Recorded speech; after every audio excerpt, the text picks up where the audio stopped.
अंधर इथं अप्पर तहसीलदारांचं कार्यालय निर्माण होतंय. त्या संदर्भात मोहोळ मधील सर्व पक्षीय हे एकत्र येऊन त्याला विरोध करत आहेत आणि जन आंदोलन उभा करण्याचा त्यांचा मानस आहे. काय सांगतो? वास्तविक पाहता आचारसंहितेच्या अगोदरच या राज्याचे महसूल मंत्री राधाकृष्ण विखे पाटील साहेब अनगर या ठिकाणी दुय्यम निबंधक ऑफिसच्या ओपनिंगसाठी आले होते आणि त्याच वेळेस त्यांनी डिक्लेअर केलं की अनगर या ठिकाणी आपण अप्पर तहसीलदार मी मंजूर केला असं आजच डिक्लेअर करतो. त्याला कारण असं आहे, महाराष्ट्र सरकारने शिंदे साहेब असतील, देवेंद्र फडणवीस साहेब असतील, अजितदादा साहेब असतील, या तिन्ही पक्षाच्या प्रमुखांनी असा निर्णय घेतला की गतिमान सरकार चालवण्याच्या दृष्टीने सर्वसामान्य शेतकऱ्यांना लवकरात लवकर कुठल्याही शासकीय गोष्टीचा लाभ मिळण्याच्या दृष्टीने, उदाहरणार्थ बरेचसे शेतीमध्ये तुमच्या पानंद रस्ते असतात, शिवरस्ते असतात, रेशन कार्डचे प्रॉब्लेम असतात, सातबाऱ्याच्या नोंदी असतात, बरेचसे असे काम जे ती लवकर होत नाहीत आणि मोहोळ या ठिकाणी जास्त गर्दी झाल्यानंतर पेंडिंग प्रकरणं होती. त्याच्यामुळं आपण या ठिकाणी नगर परिषदेचं आणि नगरपंचायत या ठिकाणी असल्यामुळं महसूल मंत्र्यांनी त्या डिक्लेअर केल्यानंतर आपण त्या ठिकाणी प्रस्ताव सादर केला आणि त्याच्यानंतर एक विकासाच्या दृष्टीनेच आपण त्या ठिकाणी केलेलं आहे. याचा तोटा कोणालाही नाही. पाठीमागील कालावधीमध्ये सुद्धा तुमच्या दुय्यम नियमासाठी विरोध केला, परंतु त्याच्यामध्ये ज्याला मोहोळला जायचे त्यांनी तिथे मोहोळला खरेदी करू शकता, ज्याला अनगरला जायचं त्या ठिकाणी अनगरला तुम्ही खरेदी करू शकता. अशा उद्देशाने विकासाच्या दृष्टीने आपण अनगर या ठिकाणी अप्पर तहसीलदारची निर्मिती केलेली आहे. साधारणतः यामध्ये असा मुद्दा उपस्थित केला जातो की जे पेनूर मंडळ आहे ते पेनूर मंडळ सुद्धा तिथे अनगरला जाते. त्या लोकांना मोहोळ हे फक्त 15 किलोमीटर अंतर येत असताना पुन्हा त्या लोकांना अनगरहून मोहोळहून अनगरला जावं लागतं, म्हणजे अंतर वाढतं. ते लोकांनी काय करायचं? त्या लोकांना सुद्धा थोडं वास्तविक पाहता नरखेड हे मोहोळ पासून 12 किलोमीटरवरती आहे, अनगर हे 11 किलोमीटरवरती आहे. शेटपळचं अंतर सुद्धा मोहोळपेक्षा अनगर कमी पडतं, कारण शेटपळ असेल, देवडीपाटी असेल, अनगर असेल किंवा वापळे मार्गे जर सिद्धेवाडीनं आला तर ते अंतर कमी पडतं. लक्षात घ्या. आता आपण रस्त्याची कामं एवढी केलेली आहेत की पेनूरवरून तुम्ही डायरेक्ट तुम्ही इकडं हिवरे पाटीला येऊ शकता, हिवरे पाटीवरून तुम्ही अनगरला जाऊ शकता. डांबरी रोडची कामं पूर्ण झालेली आहेत. वास्तविक आता अंतर वाढतं असं नाही. तुम्ही त्या पद्धतीने जरा मोहोळ हे केलं तर तुम्हाला अंतर वाढलेलं दिसेल तुम्हाला, पण प्रत्यक्ष मधून सुद्धा सगळे रस्ते झालेले आहेत आणि एका दुसऱ्या गावाला अंतर वाढू शकतं. असं नाही की 100% गावांना अंतर कमी पडते, ज्यादा होते. 1-2 गावांना अंतर वाढू शकतं, ते मी मान्य करू शकतो.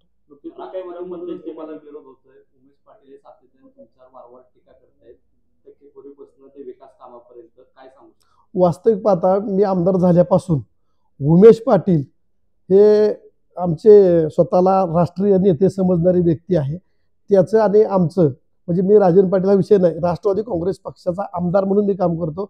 उमेश पाटील एक स्वतःचं सरकार असल्यासारखं वागत असतोय आणि त्याचं आणि माझं 4.5 वर्षामध्ये एकाही स्टेजवरती एकत्र कार्यक्रम झालेला नाही. त्यामुळे तो विरोधकापेक्षा सुद्धा मोठी पुढची भूमिका घेत असतो नेहमी आणि विरोधक सुद्धा सहनशीलतेने बोलत असतात. परंतु ह्याला काय माहित नाही, आरे रावीची भाषा वापरल्यानंतर महाराष्ट्रामध्ये प्रसिद्धी मिळते का काय? प्रसिद्धीच्या म्हणजे हापापलेला माणूस आहे हा.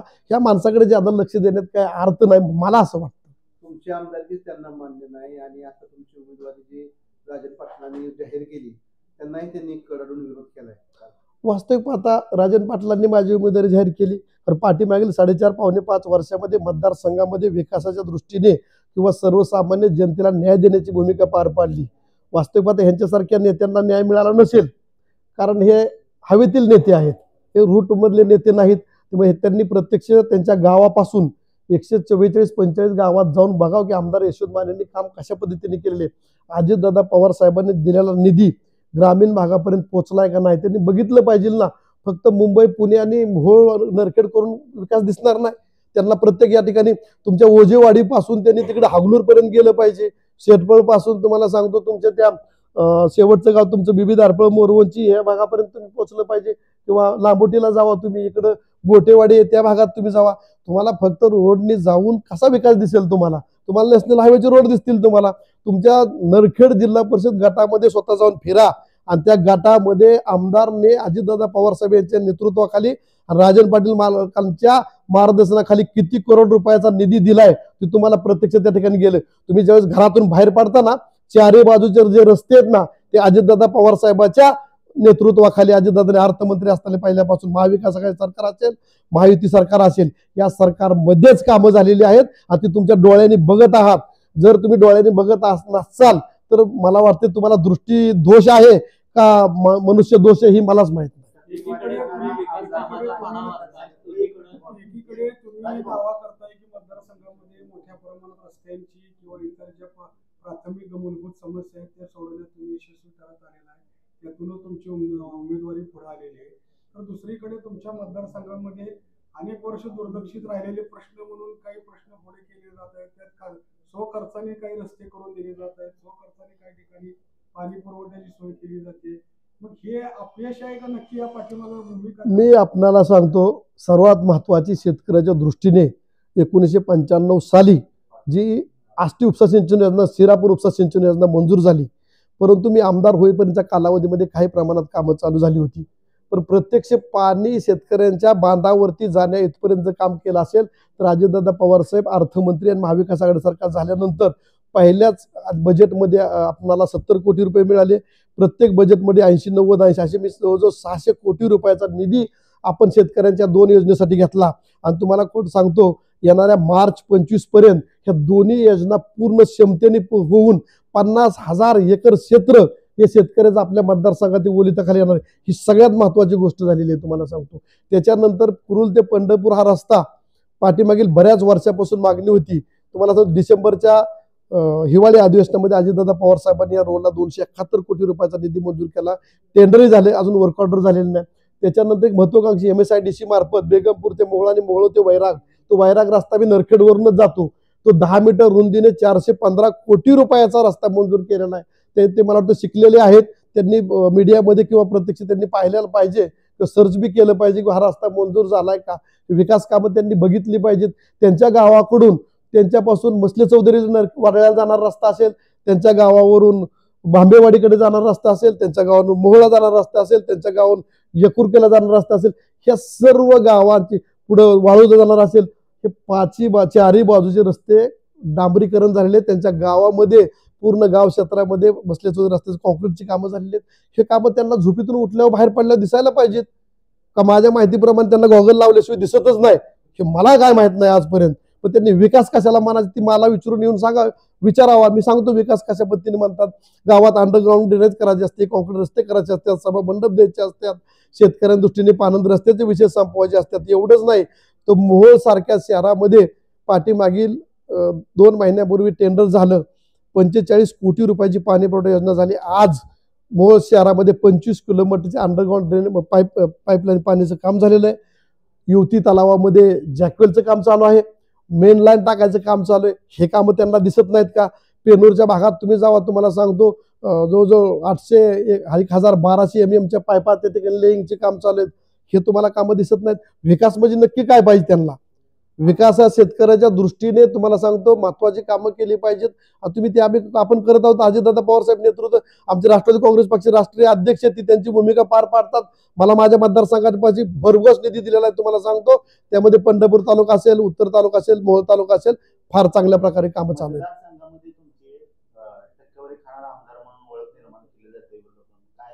माझ्या माहितीप्रमाणे विरोधक कुणीही टीका करत नाहीत. हा उमेश पाटील जो आहे ना, ह्याच्या डोळ्यामध्ये नेहमी पिवळं दिसत असते. ह्याला आपण म्हणतो ना कावीळ झालेली आहे. ह्याला राष्ट्रवादी काँग्रेस पक्षाच्या नेत्यांच्या विरोधामध्ये बोलण्याची सवय. तुम्हाला सांगतो, एक मुस्लिम समाजाचा असलम चौधरी एक मार्केट कमिटीचा चेअरमन होता, त्याच्या विरोधामध्ये स्थानिक नेत्यांना पटवून हे कसा अपात्र होईल अशा पद्धतीची भूमिका मुश्रीफ साहेबांपर्यंत गेलता. मुश्रीफ साहेबांनी सांगितलं मला की उमेश पाटील घेऊन आला होता. म्हणजे आपल्याच कार्यकर्त्यांच्या वरती केसेस लादणारा हा आहे. हा राष्ट्रवादी काँग्रेस पक्षात आहे कसा काय मलाच कळत नाही. तो प्रवक्ता म्हणून काम करतोय, पण मोहोळ मतदारसंघामध्ये तो कुठल्याही प्रकारे राष्ट्रवादी काँग्रेस पक्षाच्या कार्यकर्त्याची भूमिका घेत नाही. त्यांच्या विरोधात त्याची नेहमी भूमिका सातत्याने मांडलेली असते. माझ्या माहितीप्रमाणे तो एवढा मोठा नाही की त्याच्या विरोधात कारवाई करा म्हणून दादांना सांगणे इतपत तो मी तर गृहीत धरत नाही. आणि मी त्याच्या विरोधात कारवाई करा म्हणणं ते योग्य राहणार नाही. आपण एसटी समाजाचे नाही, काही समाजाचे आहेत, या संदर्भातले माझ्याकडे पुरावे असं त्यांनी काल पत्रकार परिषदेत सांगितलं आहे. मी आपल्याला सांगतो, मी कैकाडी समाजाचा, मी कुठं लपवतोय? मी कैकाडी समाजाचा आहे. माझं पूर्वज विदर्भातले चिखली गावचे आहेत. चिखली गावचे तुम्हाला सांगतो सगळे पुरावे मिळालेले आहेत. पाठीमागं त्याचे हितचिंतकांनी बऱ्याच वेळा केसेस टाकले, ती त्याचे निकालही झालेले आहेत. मी माझी जात लपवतच नाही. मी एससीतलाच आहे, मी कैकाडी समाजाचा आहे, त्यामुळे जात माझी क्लिअर आहे, माझा दाखला क्लिअर आहे, त्याच्याबद्दल माझं दुमतच नाही. मी जात चोराचा काय संबंध आहे? पण ती ज्याच्या पाठीशी आहेत त्यांनी जात चोरली ती बघ ना म्हणाव.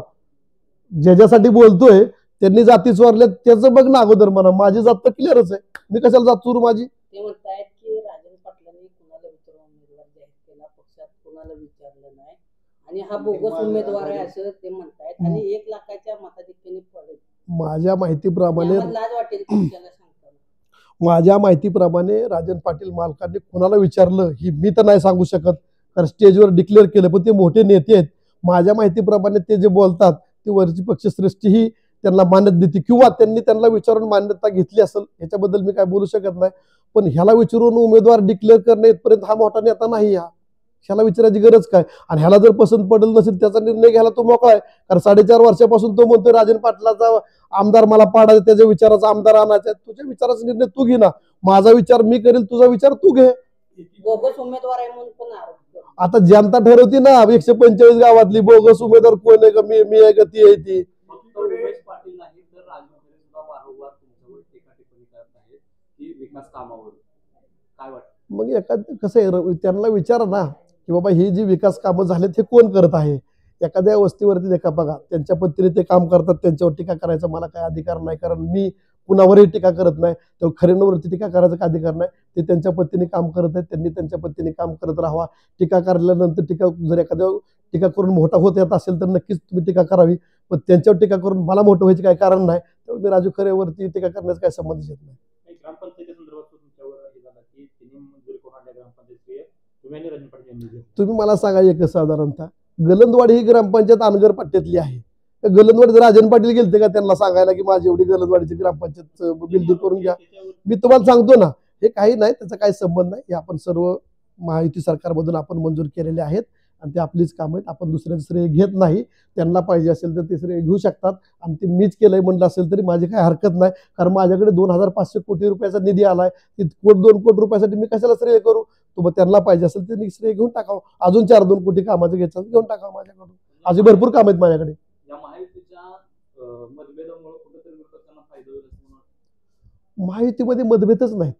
भारतीय जनता पक्षाचा कोण माणूस बोललाय तुम्हाला यशवंत मानेने चुकीचं काम केलंय? सांगा तुम्ही मला. मी काय समजतोय, ते घरचा आहेर म्हणण्यापेक्षा या उमेश पाटलांना प्रसिद्धीच्या झोतात राहण्याची सवय आहे. तेवढी सवय त्यांनी करण्यापेक्षा रूटला जाऊन माणसात जर काम केलं तर काय वाईट होईल?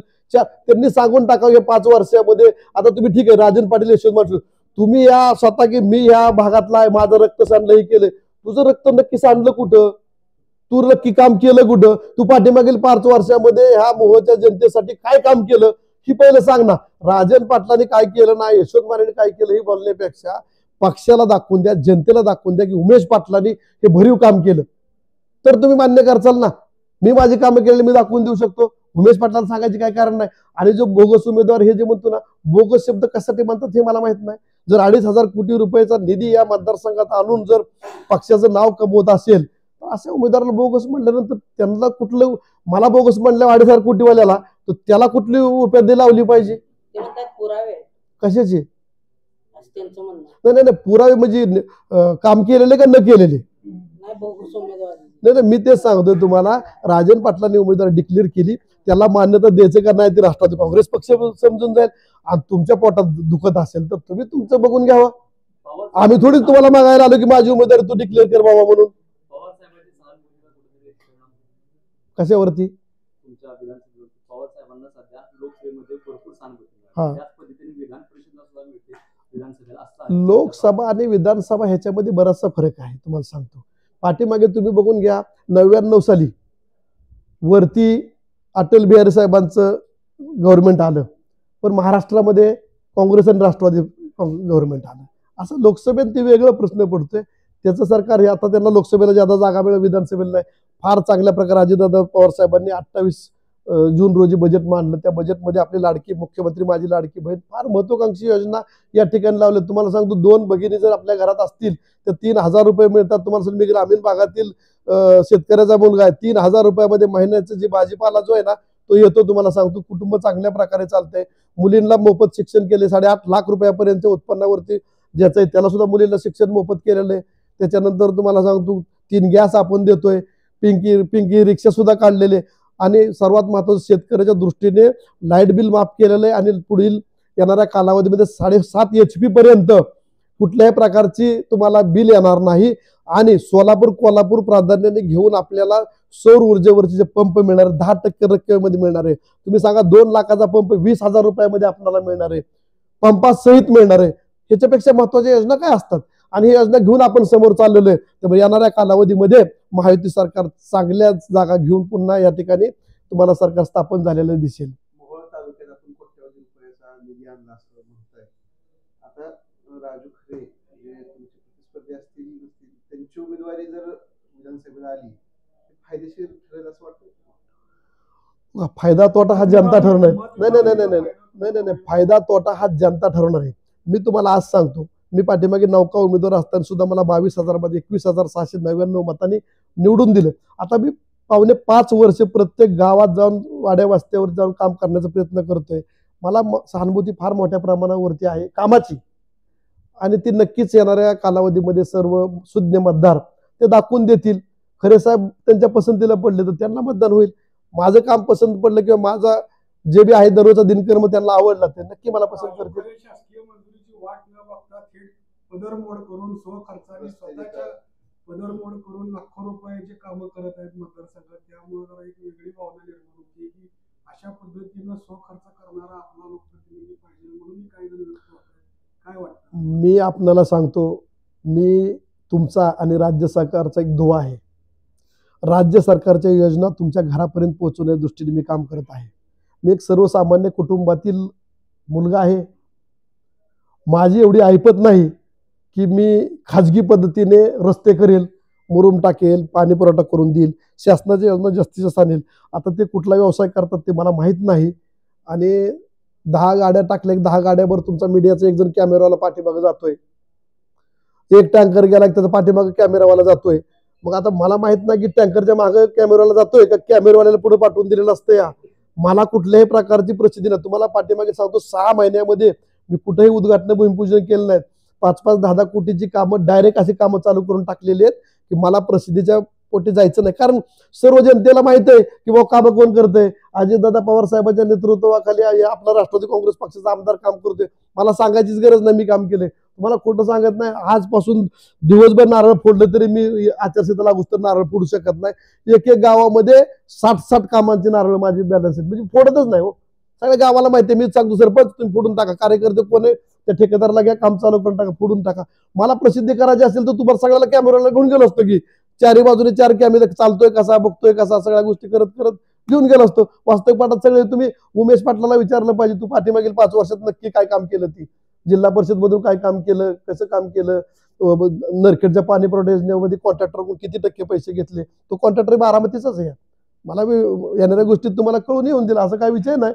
परंतु जी टक्केवारी वगैरे जी असते ना, तुम्ही बाहेर हॉलमध्ये 50-100 माणसं आहेत त्यांना जाऊन विचारा, आमदार यशवंत माने टक्केवारी घेतो का शेतकऱ्याला मदत करतो. खिशातले पैसे काढून मी देणारा, मी ठेकेदाराला पैसे देतो 10-5 रुपये कंपनीत घे, पण तेवढं काम करून घे. तेवढं माझ्या आईबापांनी करून ठेवलेलं आहे. मला मूळ मतदारसंघामध्ये टक्केवारीची गोष्ट नाही. आणि एकही कार्यकर्ते येऊन सांगावं की आमदार यशवंत माने 2 रुपये घेतलेत आणि त्या उमेश पाटलाला कशी झोप लागते ती मला माहित नाही. अहो, त्यांनी त्याच्या वागण्यामुळे त्याची बायकोची सुद्धा निलंबन होण्याची वेळ आली. त्या ठिकाणी निलंबित व्हावं लागलं. बायको तहसीलदार आणि कलेक्शन करायला हा होता, आम्हाला माहित नाही का? ह्याच्या वागण्यामुळे ते चांगल्या माऊलीला त्रास झाला. आणि तुम्ही स्वतः दुसऱ्यावर टक्केवारीची भाषा करता. तुम्ही तुम्ही आमचा महाराष्ट्राचा युवकांचा अध्यक्ष होता. तुमचं वागणं त्यावेळेसपासून आम्हाला माहिती आहे. तुम्ही कुठल्या लायकीचे आहात, तुम्ही कुठल्या पद्धतीचे आहात. अजितदादा पवार साहेबांनी एक असली 4 बोलायला ठेवलेला असं तुम्हाला वाटून घेऊ नका. ते कधी हाकलून देतील ते कळणार नाहीत तुम्हाला बारामतीवाली. ही पद्धत तुमची बंद झाली आता. कारण आम्ही ऐकून घेतो म्हणजे तुम्हाला वाटतं का तुम्ही खरंच बोलता. तुम्ही पक्ष वाढवण्यापेक्षा पक्ष मातीत घालण्याचं काम तुम्ही करत आहात. यांनी पूर्ण महाराष्ट्राला तुम्ही दिसतं की तुम्ही ज्या त्वशाने रबाबात बोलता, तुम्ही जॅकेट घातल्यानंतरच फार चांगलं पद्धत म्हणतात असं विषय नाही. कारण आमच्या अंगाला माती लागली असते, कारण आम्ही शेतकऱ्याच्या बांधावर गेलेलो असतोय. तुम्ही गाडीतनं उतरून बाईक पुढे जायचं तेवढं तुम्हाला काम लागलेलं आहे. येणाऱ्या कालावधीमध्ये तुम्ही नीट जपून बोला. येणाऱ्या गोष्टी सुद्धा तुम्हाला भरपूर आम्हाला बोलता येतात. मीही काय तुम्हाला सांगतो पंजाबवरून आलेलो नाही. मी याच ठिकाणी आहे. येणाऱ्या कालावधीत तुमची माझी भेट होत राहतील, सामना होत राहील, विचाराने बी होत राहील आणि कुठल्या गोष्टींनी पाहिजे त्या गोष्टींनी होत राहील हे तुम्हाला मी बी माध्यमातून सांगतो. कारण तुमच्या काय गोष्टी माध्यमातून मी ऐकलेल्या आहेत, येणाऱ्या कालावधीत तुम्हाला दाखवून देईल. आमदार कार्य म्हणजे कामाचा आहे नाही कामाचा बोगस आहे ते बघून घेऊ. येणाऱ्या काळात तुला काय करायचं तू करत राहा, मी माझ्या पद्धतीने मी काम करत राहतो.